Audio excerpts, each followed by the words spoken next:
Hello, my dear witches and wizards. Welcome back to another quiet night beneath the candlelight of our shared world of magic. Have you ever wondered which house you truly belong to? Whether your heart beats with the courage of Gryffindor, the quiet wisdom of Ravenclaw, the gentle loyalty of Hufflepuff, or the sharp ambition of Slytherin, it's a question we've all asked, once upon a time, not just to find where we'd fit, but to understand who we really are. Because Hogwarts isn't just a school, is it? It's a mirror, one that shows us the parts of ourselves we forget to see. The bravery that trembles but still stands, the kindness that endures in silence, the wit that questions, the will that dreams. Tonight, we'll return to that world together, to the castle that hums with old magic and candlelight, where portraits still whisper, staircases still shift, and time itself feels like it's holding its breath. We'll wander through the stories that built it, the founder's vision, the enchanted halls, and the mysteries that still sleep behind the walls. So, my dear witches and wizards, find your place by the fire. Let your day melt away like snow on the forbidden forest floor. Take a slow breath, the kind that feels like coming home, because somewhere, beneath the stars and stone towers, Hogwarts is still waiting, and maybe, just maybe, it's been waiting for you. But talking a bit about the actual founders themselves, let's cover some of the basics, introduce them properly. Godric Gryffindor hailed from the village of Godric's Hollow, which was named after him. He was known for his bravery, dueling prowess, and progressive attitude toward blood status. He was a strong supporter of accepting Muggle-born students into the school.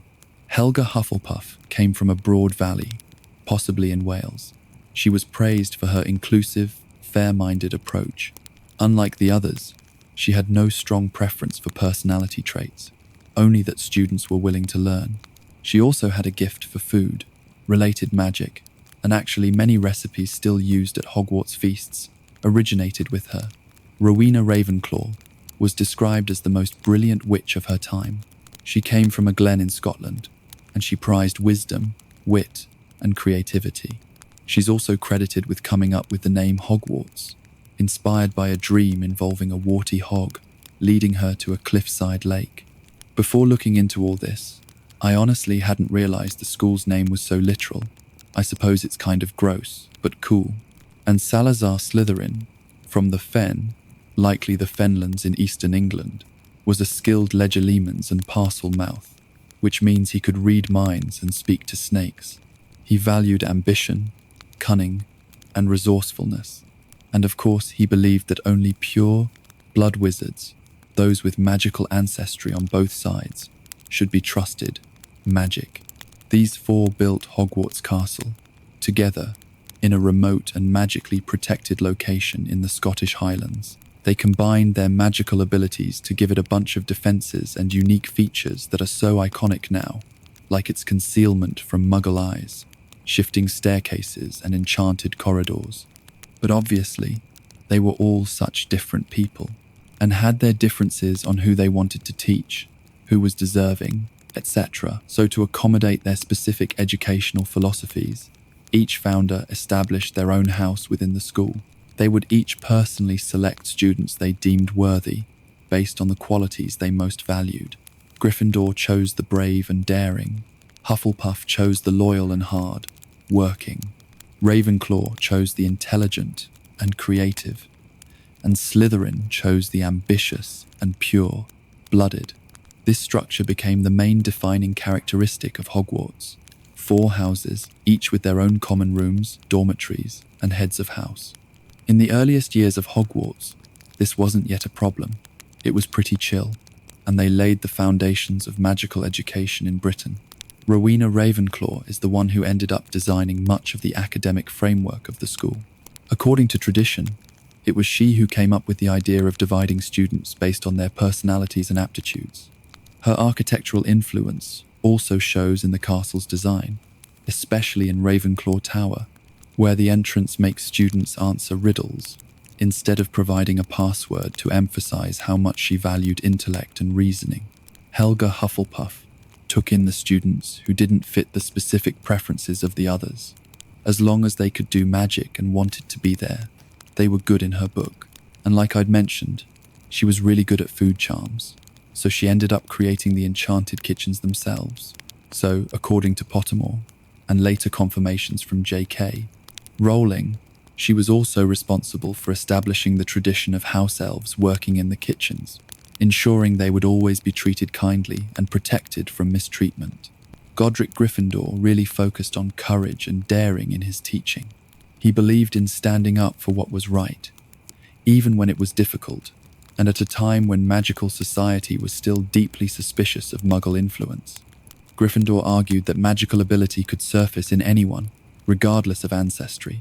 His progressive stance put him on a direct collision course with one of his oldest friends, which we'll talk about next.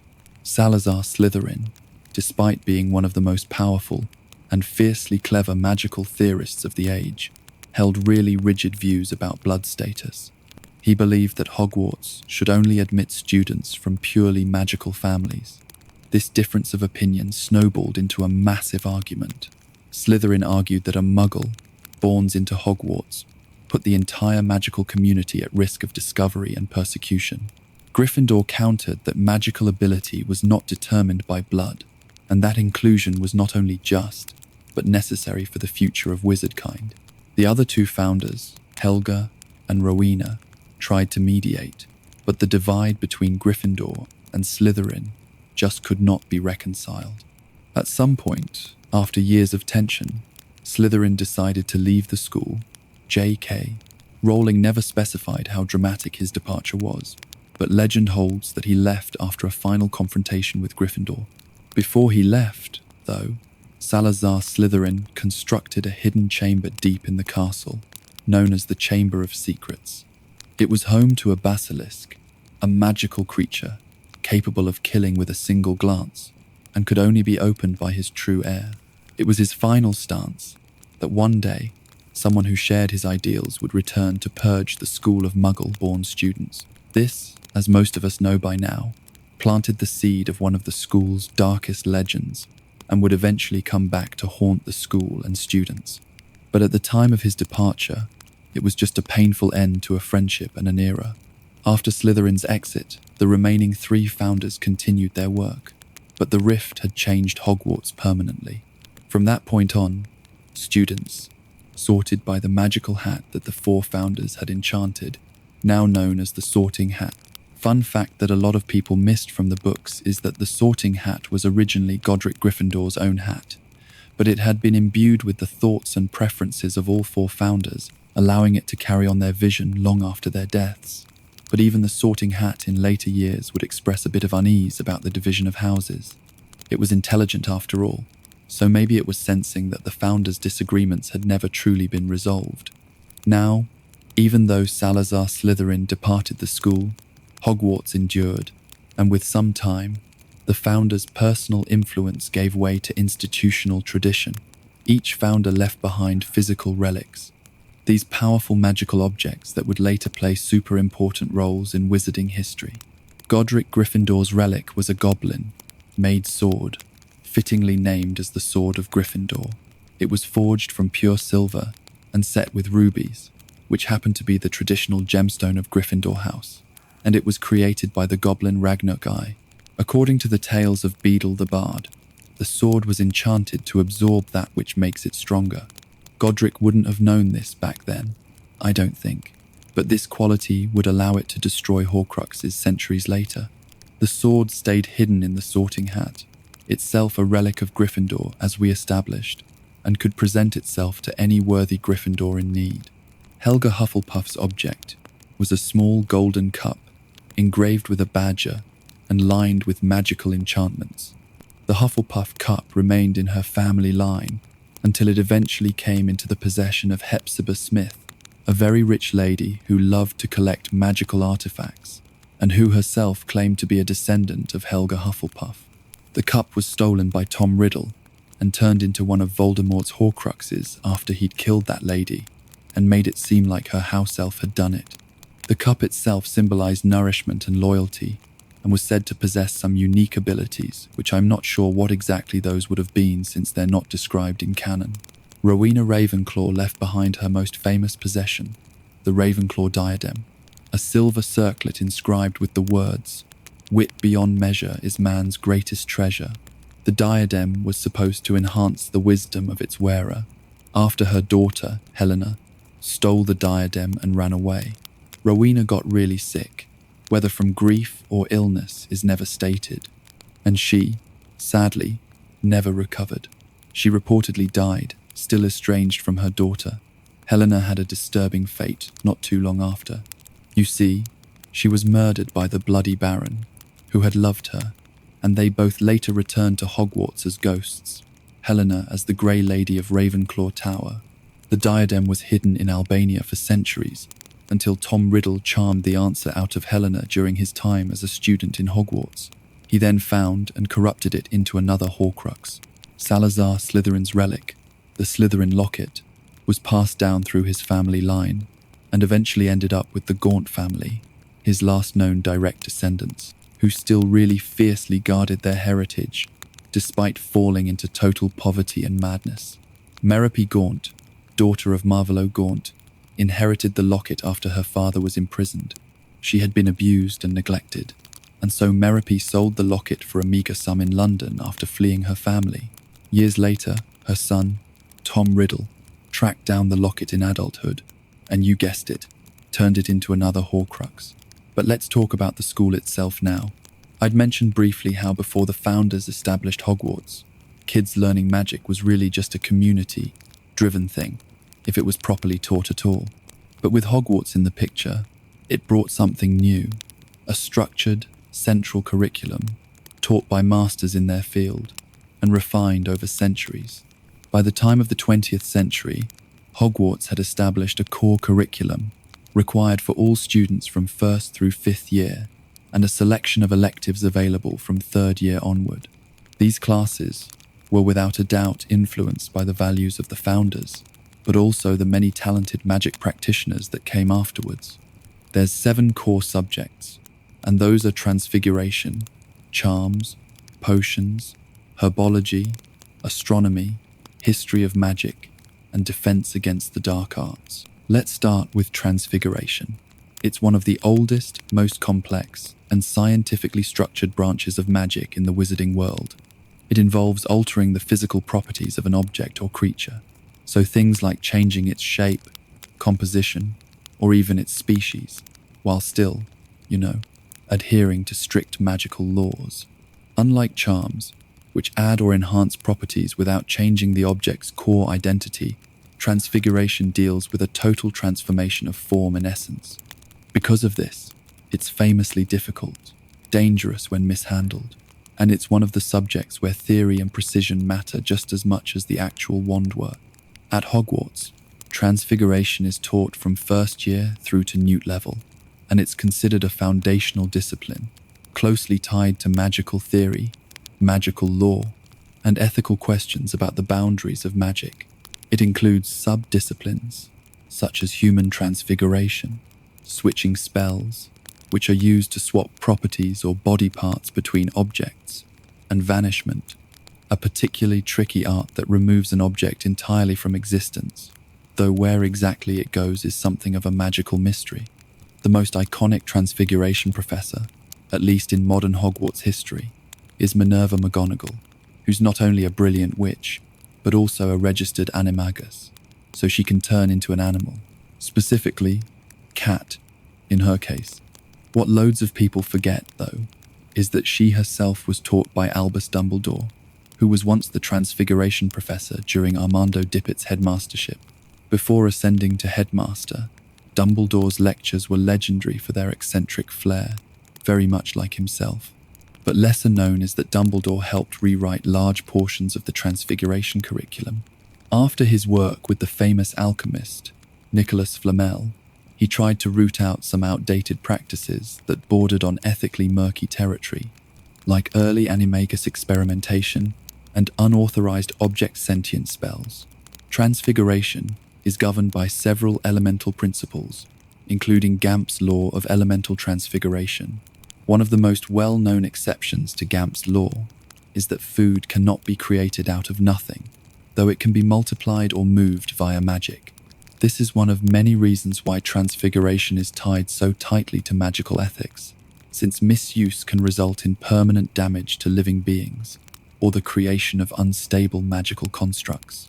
For this reason, performing transfiguration on humans, especially without their consent, is considered borderline dark magic and is heavily regulated by the ministry.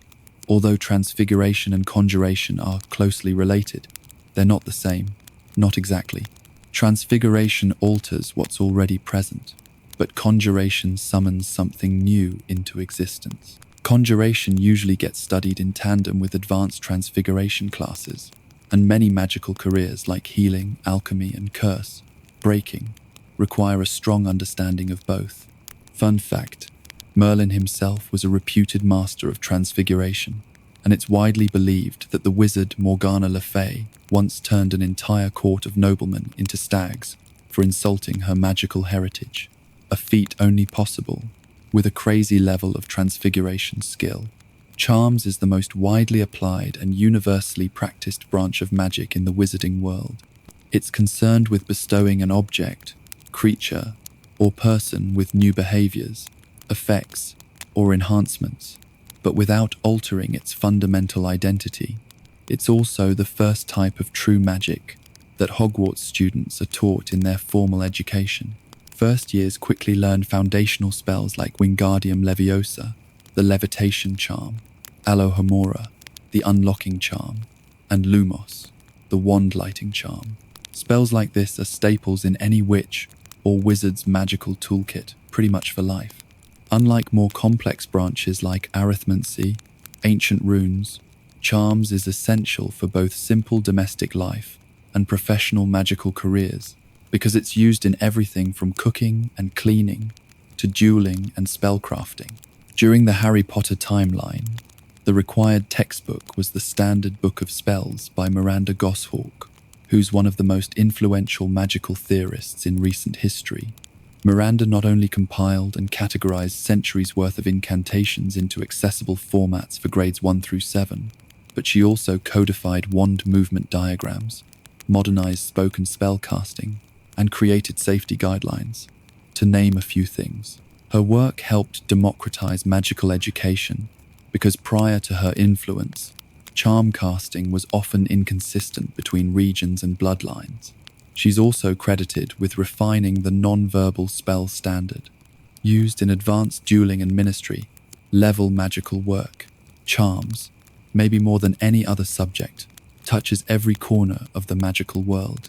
Enchanted objects, protective barriers, communication devices like the Protean charm, which, if you remember, was used by Hermione for Dumbledore's army, and even unforgivable curses which, believe it or not, technically fall under the charm classification, are all under its umbrella. Spells like the famous Accio summoning charm, while deceptively simple in appearance, requires a deep understanding of magical intention and targeting. And now, my personal favorite subject, potions. Potions is a very ancient and respected magical discipline.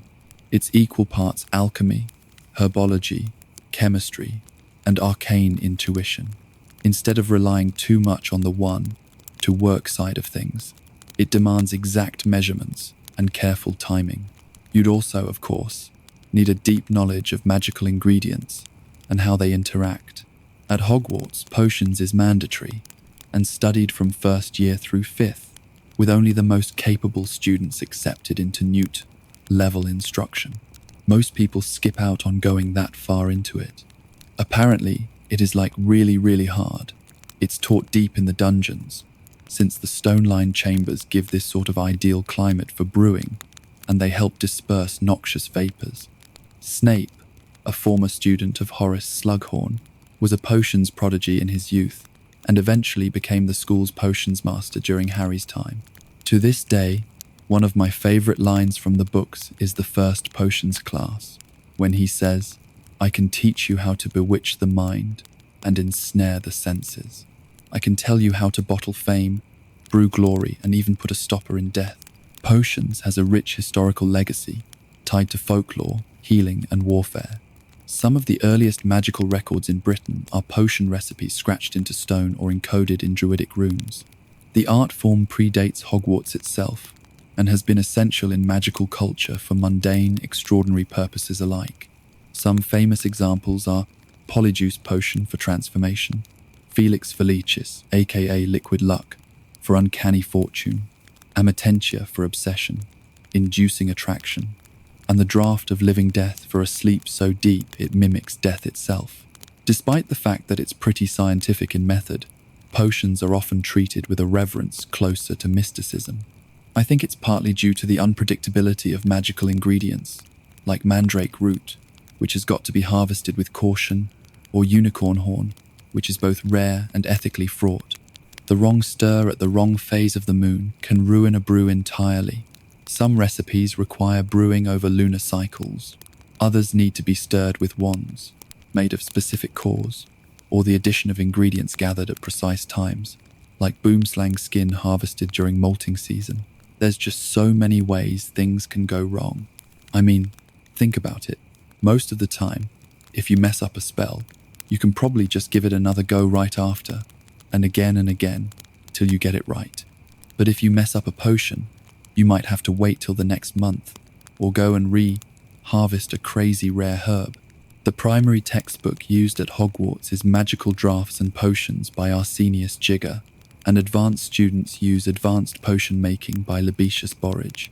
These books contain dozens of standard recipes, but experienced brewers usually adapt techniques, swap ingredients, or create entirely new concoctions, which can either lead to amazing results or total failure, disaster even. The original Wolfsbane potion was developed in the 1970 seconds, but it was Damocles Belby, a contemporary of Slughorn, who stabilized the formula so it could safely suppress werewolf transformations.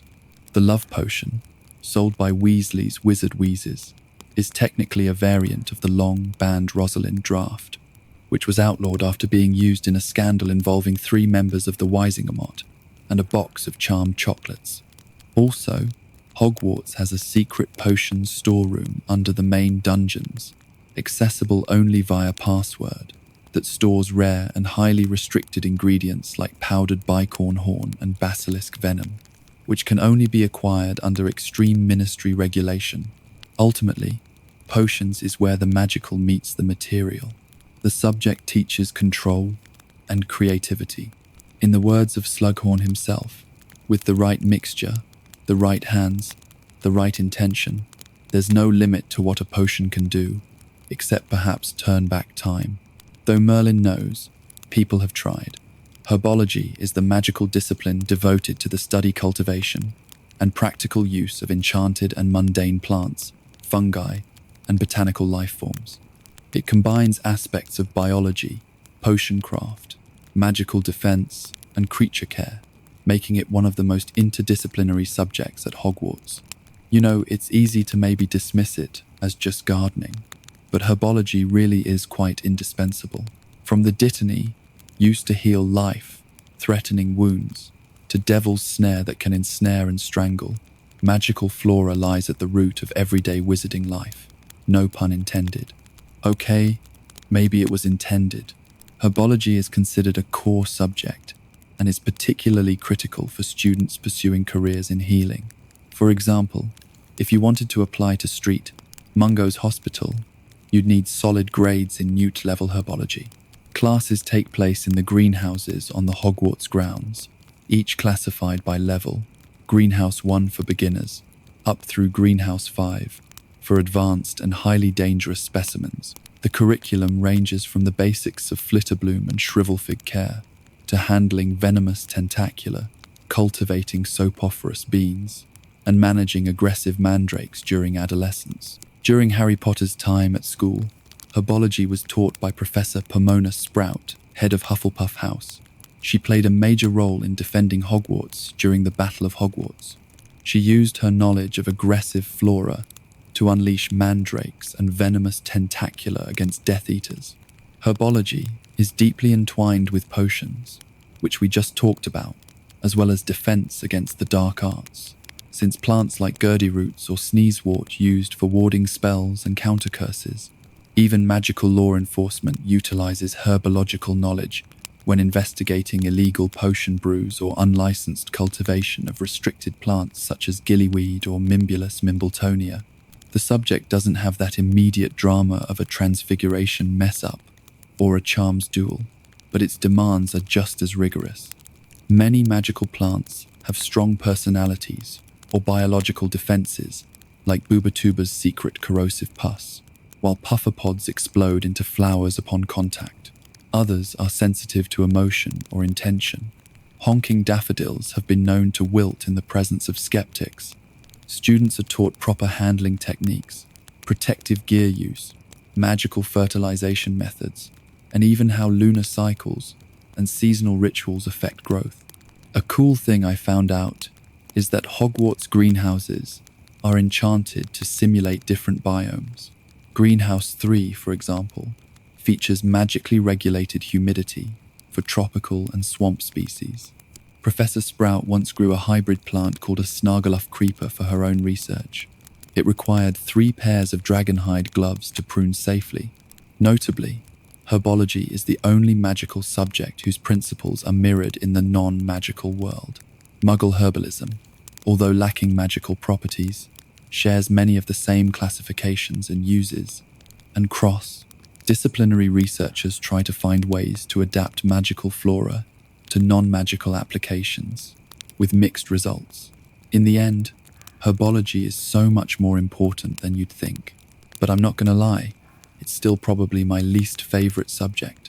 Astronomy is the only core subject at Hogwarts that is entirely non-magical in its method, but deeply magical in its implications. It's all about the observation and tracking of celestial bodies. The subject provides critical knowledge of how planetary positions influence magical phenomena, potion efficacy, spell timing, and even the outcome of certain rituals. It's a solid base for anyone trying to get into more advanced fields like arithmancy, divination, and magical navigation. Classes are held late at night atop the astronomy tower, the tallest point at Hogwarts, where students look through brass telescopes and chart the night sky using enchanted star maps. From what I remember in the books, students learn to recognize key constellations, identify planets by eye, and track celestial events like eclipses, meteor showers, and planetary alignments. Typical space stuff. Interestingly, the magical world depends heavily on celestial timing. Certain spells are more powerful under a full moon or during solstices. Magical creatures like werewolves and moon calves are affected by lunar cycles. Even some potions require brewing only when Mars is in ascension or Saturn is in retrograde or something. Another fun fact, the astronomy curriculum is influenced by ancient magical traditions dating back to the Babylonian wizards, who believed that star charts could reveal magical inheritance patterns and detect latent magical abilities in newborns. Some magical families still consult astronomers when naming a child or scheduling weddings and duels. There's a theory, so not confirmed, but super plausible, that the Department of Mystery's Hall of Prophecy is loosely organized by astral conjunction, hinting at how deeply magic and astronomy intertwine. History of magic is a very theoretically rich and academically demanding subject, chronicling the full scope of wizarding civilization, its wars, cultures, governance, inventions, and the gradual divide between magical and non-magical societies. It's basically a class about law, kind of like what we're doing right now, I guess. Unfortunately, it's also known as the sleepiest class in the castle, owing to its uniquely uninspired delivery by its long-deceased instructor, Professor Cuthbert Binns. Binns is a ghost who reportedly died in the staff room and then simply got up to teach the next class. But the subject matter he teaches is anything but dull. From the goblin rebellions and werewolf riots, to the formation of the International Statute of Secrecy in 1692, the course spans magical lore, dark wizard uprisings, magical inventions, and the founding of institutions like the Wizengamot and Gringotts. The class is entirely theoretical though, so no spells, no practicals, just parchment, quills, and a mountain of dates. but those who master it gain one of the most complete pictures of the wizarding world's evolution. In modern magical society, history of magic is foundational for careers in magical law, diplomacy, journalism, and even magical archaeology. Many students ignore it until they realize it holds the key to understanding the wizarding world's political and social structures, how blood status debates began, why goblin relations remain strained, and how the magical community chose secrecy over integration. Defense against the dark arts is, I want to say, the most essential and rigorously applied subject taught at Hogwarts. Its purpose is quite clear. It's supposed to prepare students to protect themselves against the varied and unpredictable threats posed by dark creatures, hexes, jinxes, curses, and other forms of hostile magic, part theory and part practical. Defense against the dark arts needs both an understanding of magical law and practical, real, world readiness. Even in a classroom setting, students are expected to master both offensive and defensive techniques, ranging from simple shielding spells to complex counter curses, and to respond quickly and intelligently in high-strength combat. I'd say it's trickier than potions, honestly. You need quick reflexes, and to remember the right counterspell for whatever's coming your way, and all that is stuff you've got to remember in a split second. Despite its importance, the subject has been utterly plagued by instability. For decades, Hogwarts has struggled to retain a steady professor for the position, with each one lasting no more than a single school year. According to Albus Dumbledore, in Book 6, this pattern started after Voldemort, or Tom Riddle back then, was refused the post. Following that rejection, the job appeared to be cursed, and for one reason or another, teachers just couldn't hold the position past their first year. Whether this is due to an actual magical curse, or just some streak of bad luck, regardless, the pattern held true for every defense professor throughout Harry Potter's time at Hogwarts. This instability led to varying consistent instruction. Some professors, like Remus Lupin, offered one of the most effective and well-rounded years of the subject that we know about, actually taking the time to teach students to identify and defend against boggarts, redcaps, grindylows, and even dementors. Then you've got the ones like Gilderoy Lockhart, who were just absolutely comically unqualified. Quirrell was compromised by Voldemort, and secretly posed one of the greatest threats Hogwarts had ever seen.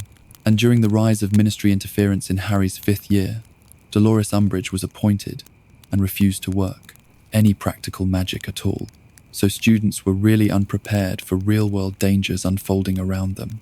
This was one of the key factors that led to the formation of Dumbledore's army in secret. In their 7th year studies, students are expected to perform complex shield charms, resist magical compulsion, and understand the theory behind the unforgivable curses. And speaking of those, in Harry's 4th year, under the instruction of the disguised Barty Crouch Jr., the class was even shown live demonstrations of the Cruciatus, Imperius, and killing curses, which is something they definitely shouldn't have been learning about, let alone seeing at that age. Something I really like is that throughout the series, the defense against the dark arts classroom becomes this kind of reflection of the larger magical world's turbulence and whatever's going on at the time. Not related to the law, but I just think that's a cool storytelling technique. The quality of education in the subject rises and falls with the political and magical climate. But no matter the era, it remains one of the most critical disciplines at the school, and students who've got their eye on an aura position or any kind of work in magical law enforcement naturally need to have an outstanding performance in the subject. There's also a bunch of electives that students can choose to take. I'm not going to go too in depth into these, because honestly, they're a bit boring. I mean, arithmancy is basically just magical maths. It's really hard and demanding, so it makes sense that it's Hermione's favourite subject. The study of ancient runes is another one, and it's about translating and reading old runes from magical texts and inscriptions. It's also just theory. Muggle studies is exactly what it sounds like. Learning about non-magical people's customs, societal structures, inventions, that sort of thing. The ones I think are cool are divination and care of magical creatures. Divination is, I'd say, divisive at best. It's not really taken seriously by most of the characters, or even readers probably. It focuses on predicting the future through various mystical means, including tea leaves, scrying with crystal balls, dream interpretation, astrology, and palmistry. The classroom is purposefully made to be really mystical. It's super warm, almost suffocating, heavily perfumed and dimly lit to give off that aura of hazy dreaminess. In the books, the class is taught in the North Tower by Professor Sybil Trelawney, a descendant of the famed seer Cassandra Trelawney. The professor is overly dramatic and comes off as a bit of a fraud, but in reality she is one of the few characters in the series to deliver true prophecy, specifically the one concerning Voldemort and Harry. Professor McGonagall openly criticizes the subject and sees it as a bunch of hocus pocus, and Dumbledore is implied to have kept quiet, around not for the strength of her teaching, but because of the importance of her prophecy and the threat posed by Voldemort's supporters if she were dismissed. When Umbridge takes over Hogwarts, the subject is taken over briefly by Firenze, a centaur, who offers a more philosophical, cosmological approach, rooted in centaur lore and astrology. I thought that was cool, showing how different the approach to the subject can be, depending on who's delivering the material. Even the students take it more seriously with him, most even properly enjoying it. Care of magical creatures focuses on the handling, understanding, and ethical treatment of magical beasts. Hagrid's first lesson involves a hippogriff, a very proud and majestic creature with the head of an eagle and the body of a horse. Draco essentially insults it and gets slightly injured in the process, but he really milks it and gets a formal complaint instated against Hagrid for being a reckless teacher. The course itself covers a wide range of magical creatures. Some of those are blast, ended scroots, bowtruckles, nifflers, thestrals, and unicorns.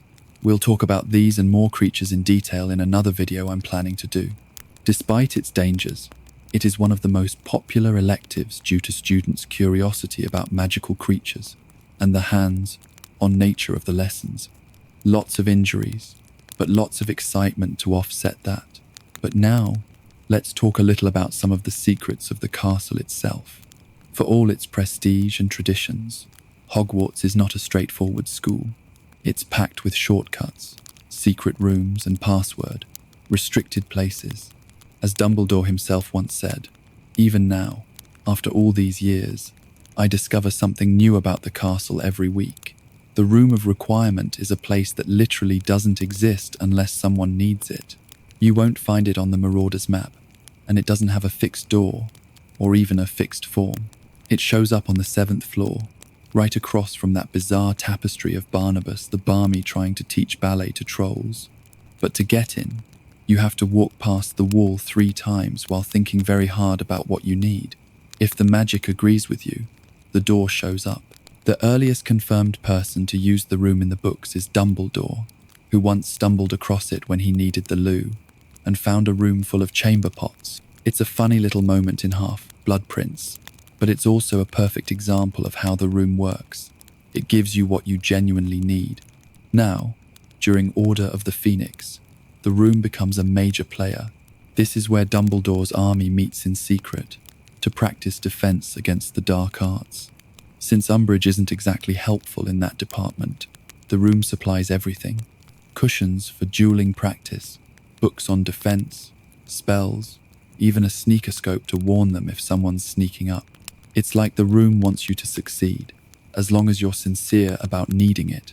Something to keep in mind, from our discussion about transfiguration earlier, is that the room isn't all powerful. It can't create food because of Gamp's law of elemental transfiguration, which, as a reminder, says food is one of the few things you can't conjure out of nowhere. You can't use the room for everything, and you definitely can't always get in. If someone else is already using it for a different purpose, you're out of luck till they're done with it. That actually happens in Half-Blood Prince. Draco Malfoy uses the room to fix the vanishing cabinet that links to Borgin and Burke's, letting Death Eaters into the castle. When Harry tries to get in, the room just doesn't show up, because it's already doing what Draco needs, and it won't split purposes. Then in Deathly Hallows, with Snape as headmaster and the Carrows running wild, students like Neville Longbottom use it as a secret hideout. The room becomes a full-blown safe house, and even has a secret exit through a portrait that leads to the Hogshead. Later, it turns into the Room of Hidden Things, where students have stashed stuff for centuries. That's where Harry, Ron, and Hermione find Ravenclaw's lost diadem, one of Voldemort's Horcruxes I mentioned earlier, just sitting on top of a pile of junk. So yeah, it's a pretty important place. And in case you're wondering, the room isn't alive or conscious, but it's definitely got rules. Even the house elves know about it. Dobby is the one who tips Harry off about it, calling it the come and go room, but he admits that not even the elves can make it appear, unless it wants to. Dobby actually used the room to help Winky, a disgraced house elf, when she was struggling with butterbeer addiction.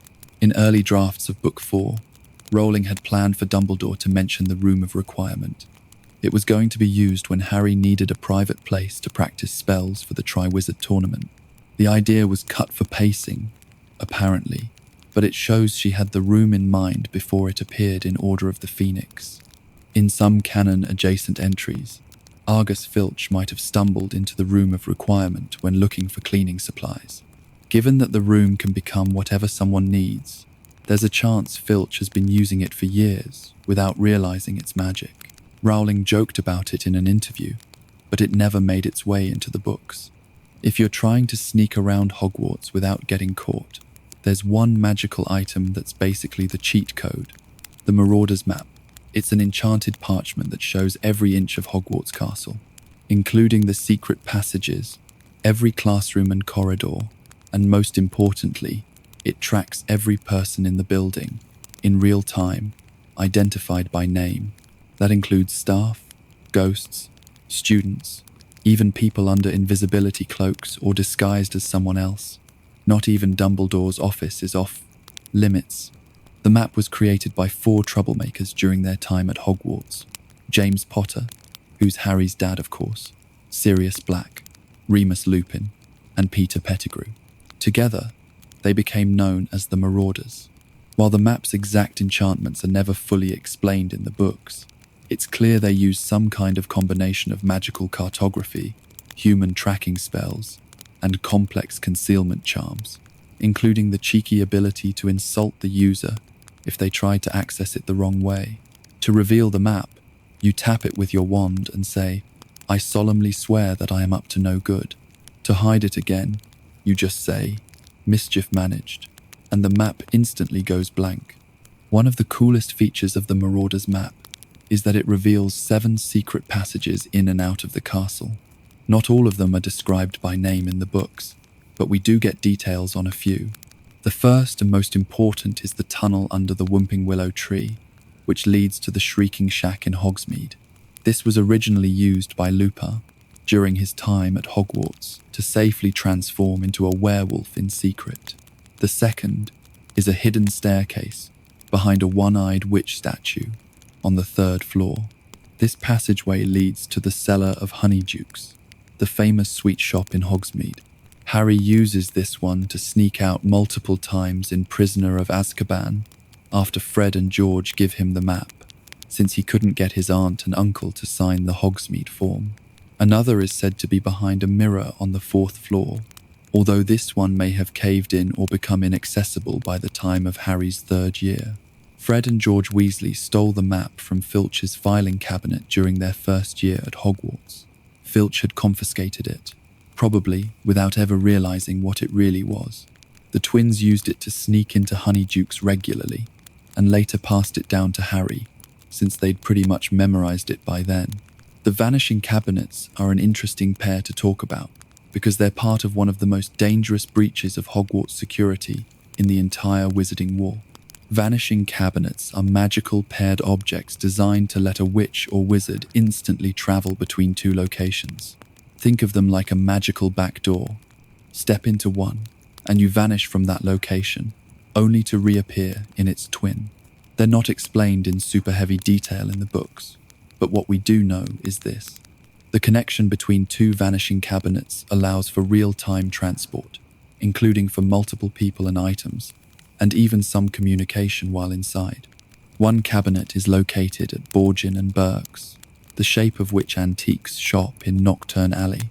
Its twin is hidden inside Hogwarts, in a disused classroom near the Slytherin common room. It's even more out of commission than it looks.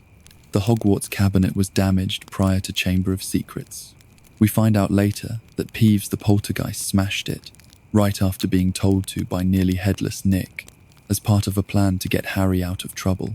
The broken cabinet sat unused for years, and no one, not even the staff, seemed to pay much attention to it. Fast forward to Half-Blood Prince and Draco Malfoy, under orders from Voldemort, rediscovers it and realizes he can use it to bring Death Eaters into the castle. He moves it to the Room of Requirements, and he knows it's broken. He even tests it repeatedly by sending in small objects, like apples and birds, and waiting to see if they make it to the other end. Eventually, he manages to repair the cabinet, restoring its connection to the one at Borgin and Burke's. The moment it's fixed, it becomes a working gateway, letting Death Eaters bypass every protection spell Hogwarts has in place. As for where the cabinets came from, that part's a mystery. We don't get a confirmed origin or age. They're clearly rare and powerful, and dangerous enough that shops like Borgin and Burke's keep them under close watch. Even Snape, Dumbledore, and the other professors don't seem to be fully aware of the Hogwarts cabinet's condition or connection. It's one of those moments where the curtain falls, secrets become a liability. When it comes to Hogwarts, one of the things that keeps the magic alive, literally and figuratively, is just how well its secrets are hidden in plain sight. Aside from being dormitories and little hangout spots, the 4-house common rooms are reflections of each house's values, tucked away behind enchanted entrances that most students outside that house never get to see. While the books walk us through Gryffindor Tower in detail, since that's Harry's home, we get these bare glimpses into the other 3 over the course of the series.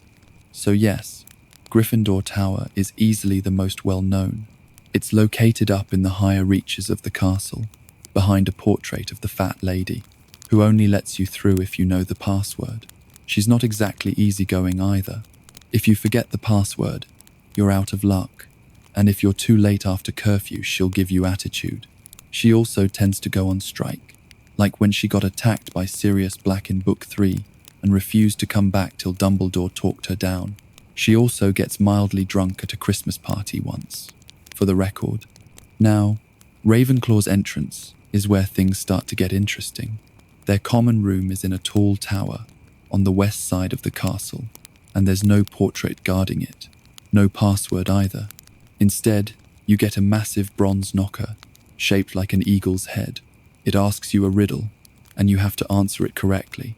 It's not set on like a wall, rotation, or anything. You just have to be clever enough in the moment. If you get it wrong, you have to wait for another student to come along who gets the answer right. McGonagall herself once got stuck out there, and had to wait for Luna Lovegood to let her in. That's how strict it is. It's the only house entrance that actively tests your intelligence every time, not just the first time. I'd actually be proper annoyed at this one. Imagine you've had an exhausting day. You totally flunked your charms exam, and you lost a Quidditch match, and you can't even go and have a lie down because you can't figure out the answer to a riddle. Hufflepuff's entrance is the most underappreciated, but honestly, one of the most charming and surprisingly secure. Their common room is near the kitchens, down a hallway, lined with large barrels stacked against a stone wall. To get in, you have to tap a specific barrel, 2 from the bottom, middle of the second row, in the rhythm of Helga Hufflepuff. If you do it right, the lid opens up and lets you crawl through a cozy, earthy tunnel. But if you mess it up, you get sprayed in the face with vinegar. And then there's Slytherin, which is exactly what you'd expect, hidden behind a stretch of blank stone wall in the dungeons not far from the lake. To get in, you give a password, and the wall silently slides open. The common room itself is underneath the lake, so it's smothered in this pale green light through the windows. with shadows of giant squid tentacles or fish occasionally drifting past. It's got the most distinct atmosphere of the four, a bit creepy. What's wild is that none of these entrances, none of them, are listed in Hogwarts, a history. That's why even students from other houses rarely know where the other common rooms are, let alone how to get in. JK. Rowling added a few extra notes over the years too, mostly through interviews and old Pottermore entries. According to her, the Hufflepuff common room is the warmest and coziest in the castle. Low ceilings, round doors, lots of plants, copper lamps, and overstuffed furniture, like a magical badger burrow. She also mentioned that even Ravenclaws sometimes get locked out of their own tower, and it's become a bit of a tradition to solve the riddles together as a group. They'll gather outside the door, trying to crack the question like a group project, and she confirmed that the Slytherin password changes regularly, which makes sense given how protective the house is of its traditions and secrets. One of the passwords we hear in Chamber of Secrets is pureblood. If you really fancy seeing what all the common rooms would have looked like, try looking them up from the Hogwarts Legacy game that came out a few years ago. Even if you're not into video games or anything, it's worth watching a video on them, because they really have been stunningly recreated in a way we never got to see in the movies or imagine in the books. Let's talk again about one of the darkest secrets buried under Hogwarts, the Chamber of Secrets. We talked about this at the start, but just a quick recap. The Chamber of Secrets was built by Salazar Slytherin himself, one of the four founders of Hogwarts. According to the legend, Slytherin didn't agree with the others about who should be allowed to study magic. He wanted Hogwarts to be reserved for pureblood witches and wizards, and when he couldn't convince the others, he left the school, but not before leaving something behind. A hidden chamber that could only be opened by his true heir, someone who spoke Parseltongue, the snake language. For centuries, the chamber remained hidden. Most of the staff, and even the heads of houses, believed it was nothing more than a myth. That is, until Harry Potter and the Chamber of Secrets, when it was opened for the first time in decades, and students began turning up petrified.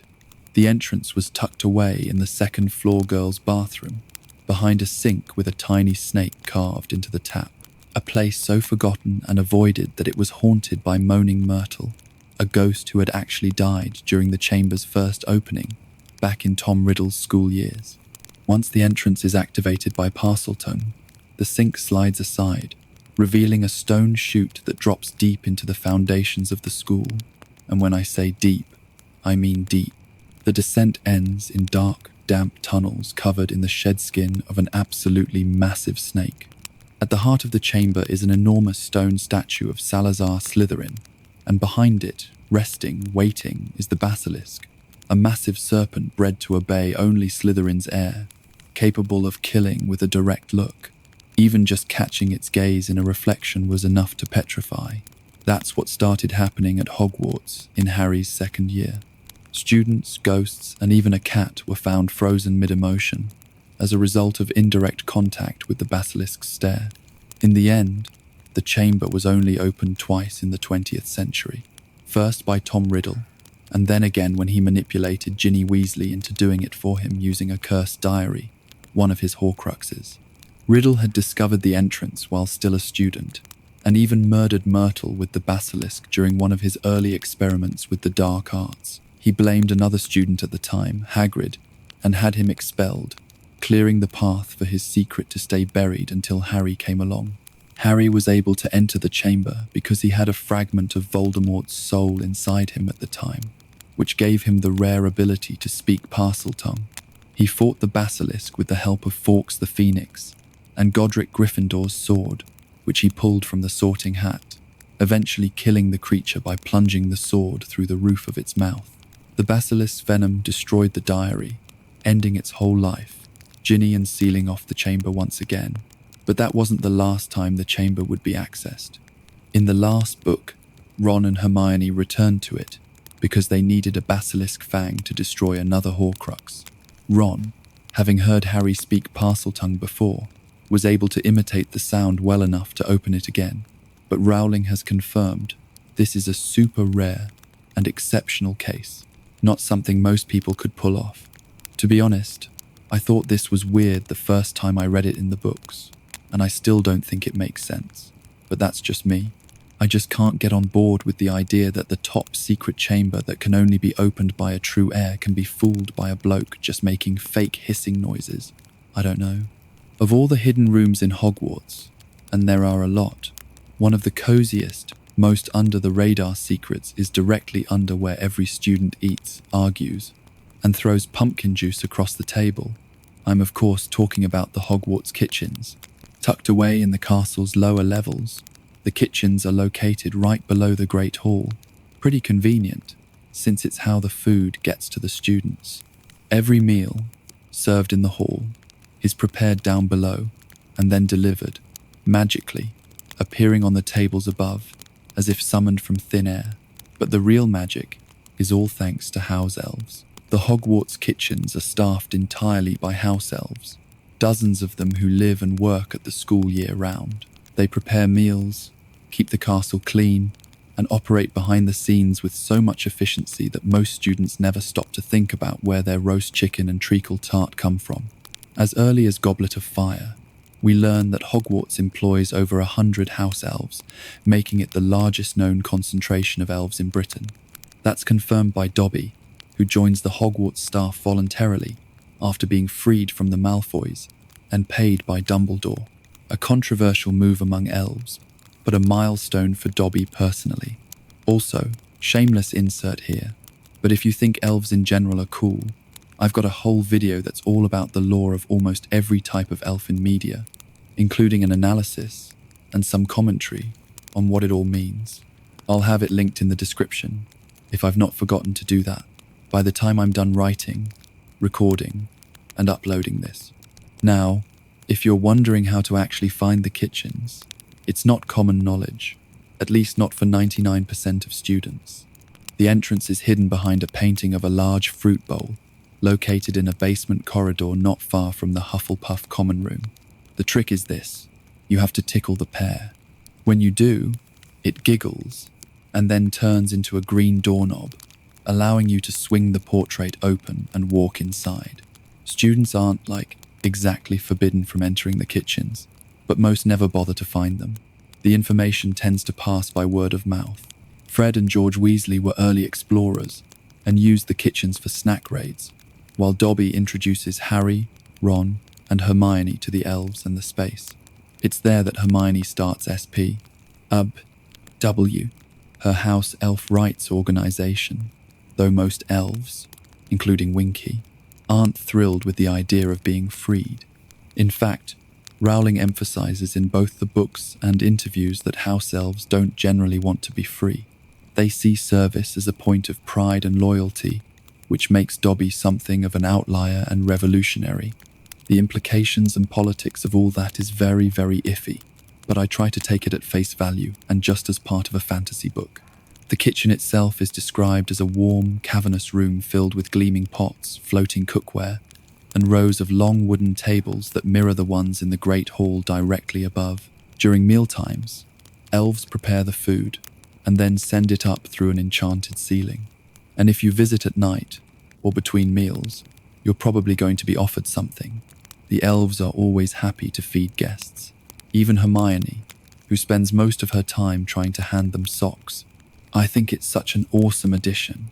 It's a glimpse into a whole layer of Hogwarts that most students never see, and it reminds you that sometimes the biggest magic is just the way things get done. That's very true to life, honestly. All the stuff and inventions we make. Granted, even whatever device you're listening to this on right now has got so much crazy stuff under the hood that most of us will never fully understand. And here are a couple fun facts I found that I think are interesting enough to share. Rowling has confirmed that the Hogwarts elves do not sleep in the kitchens, but in their own separate dormitories nearby. They don't have traditional beds like students do. They rest briefly, curled up in small blankets, and wake up when needed. Tickling the pear was inspired by the idea that magic should sometimes be playful, not just powerful. Rowling once said she loved the idea of an enchanted fruit bowl being the key to something important, Because at Hogwarts, whimsy and mystery are often the same thing. Hufflepuff students are canonically the most likely to know about the kitchens. Their common room is nearby, and if you remember, their house founder, Helga Hufflepuff, was said to have had a strong connection to food, fairness, and feeding others. It's very on brand that their entrance is closest to the heart of the castle's hospitality. Now let's talk about one of Hogwarts' more aggressive landscaping choices. The Whomping Willow is this massive, violent tree that sits on the grounds and will absolutely demolish anything that gets too close. But unlike a lot of magical plants that are just naturally dangerous, the Whomping Willow was planted at Hogwarts for a very specific, very sad reason. The tree was planted in 1971, the same year Remus Lupin started at Hogwarts. Dumbledore had agreed to let Lupin attend school, despite his lycanthropy, which was incredibly progressive for the time. Good on him. Werewolves faced massive discrimination in the wizarding world, and most weren't allowed anywhere near schools or public spaces. But Dumbledore needed a way to keep Lupin safe during his monthly transformations, and more importantly, to keep everyone else safe from him. So the solution was to create a secret passage from the castle to a safe house where Lupin could transform in isolation. The passage runs from beneath the Whomping Willow to the Shrieking Shack in Hogsmeade Village. The Whomping Willow is basically a living security system. It was planted right over the entrance to the tunnel, and its job is to attack anything that gets close, except when you know the secret. There's a knot on the trunk that, when pressed, freezes the tree completely. Only Lupin and a few teachers knew about this initially, though the marauders figured it out eventually, because of course they did. The tree itself is genuinely terrifying. It's huge, probably 40 feet tall, with a trunk you'd need several people to wrap their arms around, and its branches move independently with incredible speed and force. We see, or rather read, in the books that it can easily flip a flying car, and it nearly kills Harry and Ron when they crash into it in their second year. What's really interesting is that the Whomping Willow became part of Hogwarts folklore pretty quickly. Students knew to stay away from it, but most had no idea why it was there. It just became this mysterious, dangerous part of the grounds. Some students probably thought it was just another one of Hogwarts' magical oddities, like the moving staircases or the talking portraits. The Shrieking Shack, meanwhile, became known as the most haunted building in Britain, which was perfect cover. The villagers of Hogsmeade would hear Lupin's howls and screams during his transformations and assume it was ghosts. No one wanted to investigate too closely, which kept Lupin's secret safe. It's actually pretty tragic when you think about it. This whole elaborate system, the violent tree, the secret tunnel, the isolated shack, was set up just so one kid could go to school. It really shows both how far Dumbledore was willing to go to give Lupin a normal life, and how much extra work and secrecy was required because of Wizarding Society's prejudices. After Lupin graduated, the tree and tunnel weren't needed for their original purpose, but they stayed put. The Whomping Willow just became a permanent part of Hogwarts' defences, I guess, though it's worth noting that in later years, it proved pretty useful as an additional security measure. Not many people are going to casually explore that part of the grounds with a murderous tree standing guard. Since we're on the topic of the school grounds, it's time to discuss my favourite part of the school, the mysterious and a bit terrifying Forbidden Forest. It's this ancient woodland that borders the school grounds, and despite being called forbidden, it's somehow also the go-to place for detentions, which, when you think about it, is absolutely mental. You've been misbehaving, so we're sending you into the forest full of deadly creatures. Peak Hogwarts logic. No notes. The Forbidden Forest is way older than Hogwarts itself. We're talking about an ancient magical woodland that's probably been there for thousands of years. The forest serves multiple purposes for the school. First, it's a natural habitat for magical creatures that are used in care of magical creatures classes. Hagrid regularly takes students in there to observe thestrals, unicorns, and other creatures in their natural environment. Second, it's a source of magical ingredients. Everything from unicorn hair to various magical plants that are used in potions. And third, it acts as a kind of buffer zone around the school. keeping unwanted visitors at bay. Because, let's be honest, most people aren't going to trek through a forest full of acromantulas just to get to Hogwarts. It's also home to an entire centaur colony. The centaurs have been living in that forest for centuries, probably since before Hogwarts was even built. They have their own society, their own customs, and they're incredibly protective of their territory. The relationship between the centaurs and Hogwarts is complicated. They tolerate the school's presence, but they make it very clear that they're not subject to human authority. During Harry's time at school, the main centaurs we meet are Firenze, Bane, Ronan, and Megorian. Firenze is the odd one out, because he's willing to work with humans, and even teaches divination at Hogwarts for a while. The others are much more traditional, and see Firenze's cooperation as a betrayal of centaur values. There's this whole political drama happening in the forest that most students never even know about. The forest is also home to Aragog's colony of acromantulas, which is god-awful. Aragog was Hagrid's pet spider, and I use the term pet very loosely here, who ended up founding an entire colony of giant talking spiders deep in the forest. These aren't just big house spiders. They're intelligent, organized, and they have zero qualms about eating humans. The only person they won't outright attack is Hagrid himself, since Aragog forbids it. Then there are the Thestrals, which are probably some of the most misunderstood creatures in the forest. They're skeletal, winged horses that can only be seen by people who have witnessed death. Most students can't see them at all, which is probably for the best because they look absolutely horrific if you don't know what they are. But they're actually gentle, intelligent creatures that have been used by Hogwarts for decades. They pull the carriages that take older students from Hogsmeade Station to the castle, though most students think the carriages are moving by themselves. The unicorns in the forest are probably the most beautiful and pure magical creatures you'll find anywhere. They're incredibly rare and valuable. Unicorn blood can keep you alive even when you're near death, and unicorn hair is one of the most powerful wand cores. But killing a unicorn is considered one of the most heinous acts in the magical world, because you're destroying something pure and innocent.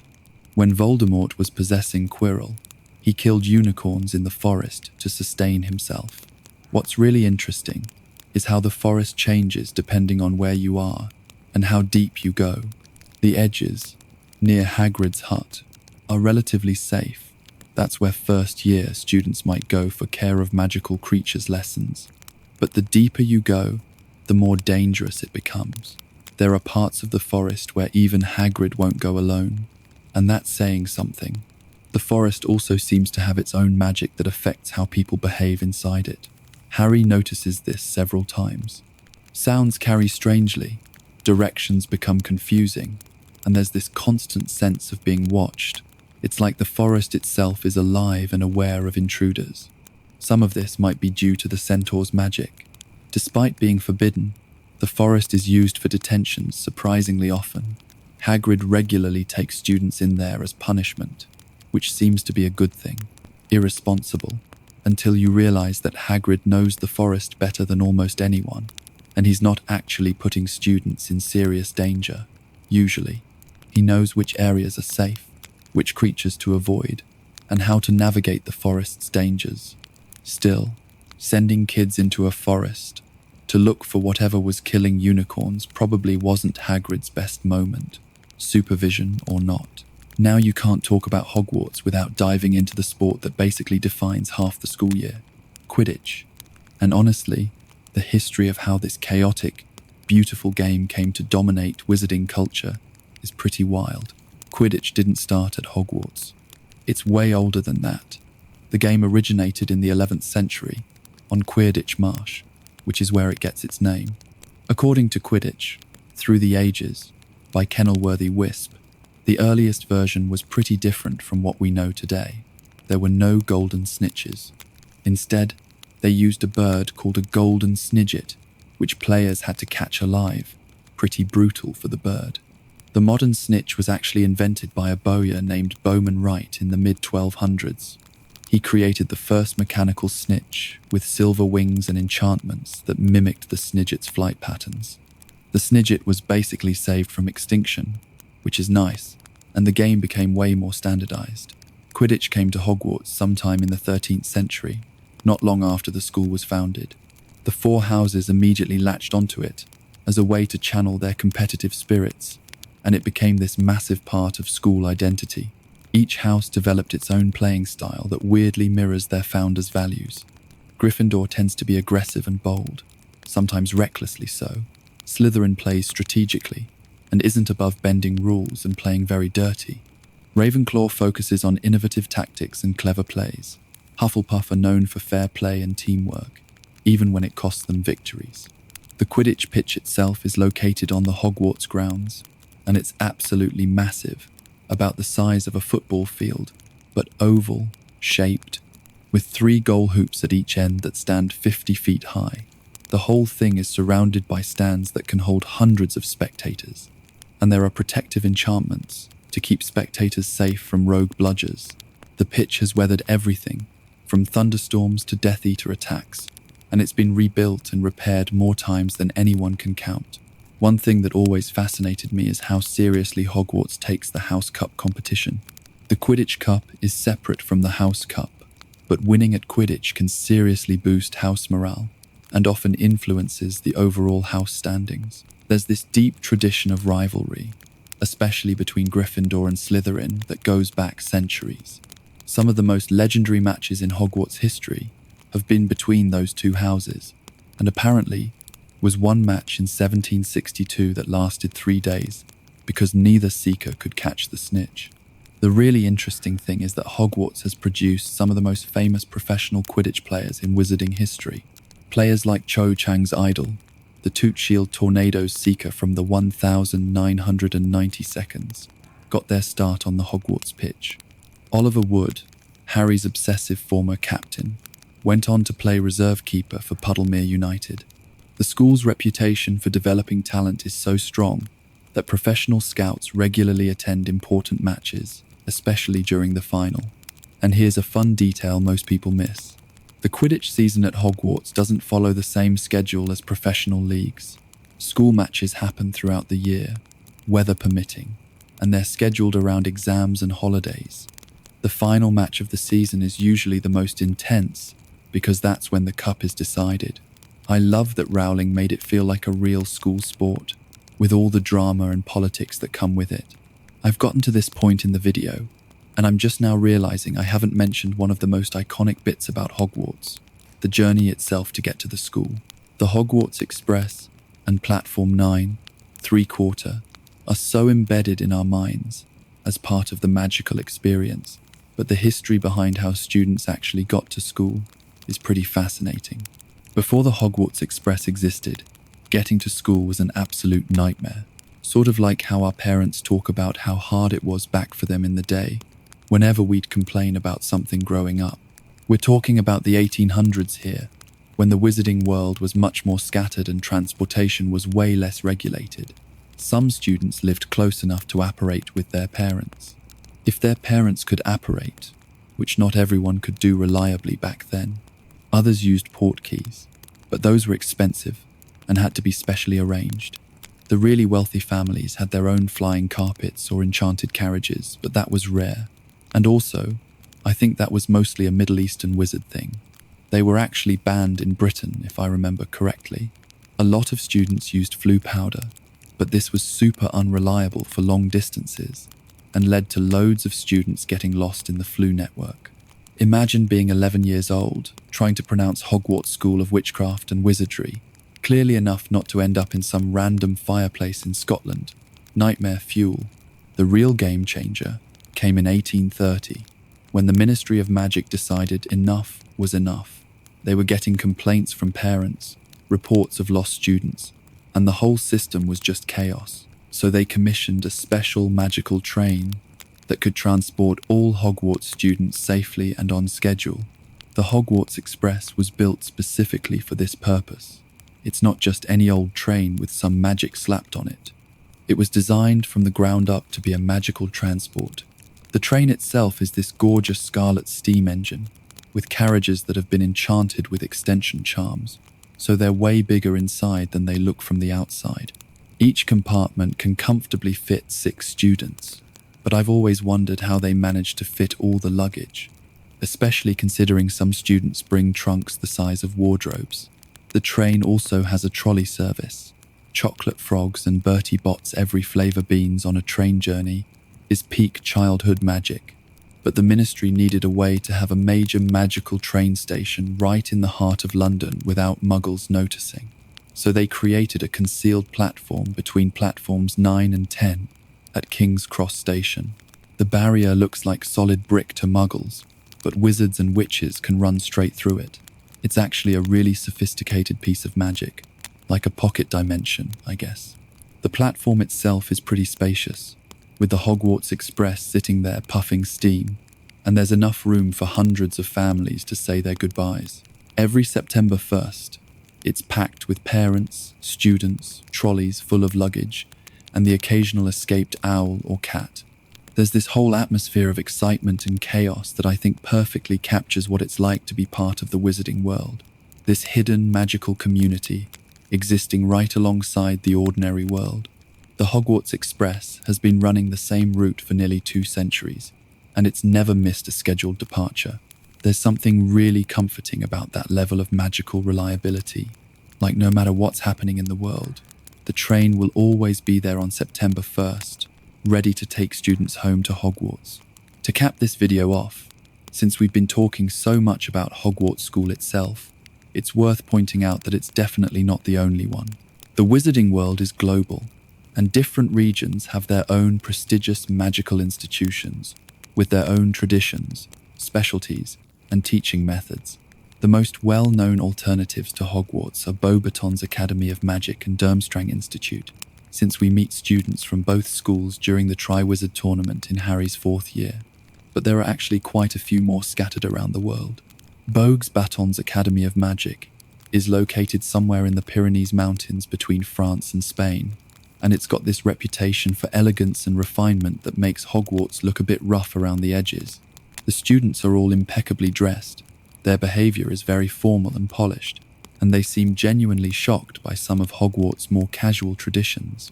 Their headmistress, Olympe Maxime, is half giant like Hagrid, but she presents herself with way more sophistication. Beauxbatons seem to put a huge emphasis on etiquette and proper magical conduct alongside academic learning. Their students learn how to conduct themselves in magical society, as well as how to wave a wand about. This makes sense when you consider that France has always had a more formal, aristocratic, magical culture compared to Britain's more, let's call it, rustic approach.